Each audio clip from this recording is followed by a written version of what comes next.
your '07, I think '07 to 2010 or 12 Toyota Tundra, if your car leaking water inside the car, coming under the dash, on the floor, and you can't find the EC drain tube, gotta come down here, passenger side,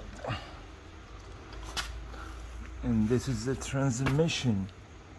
And on top of the transmission you will see this the plastic black thing up there. Go closer. It's on the center, the top center of the transmission over there. You can blow some air with the air compressor because it's blocked right there. I think you bought it on top of the transmission to cool it down, or for some reason. And this is it. Thank you for watching. Please like and subscribe for more videos.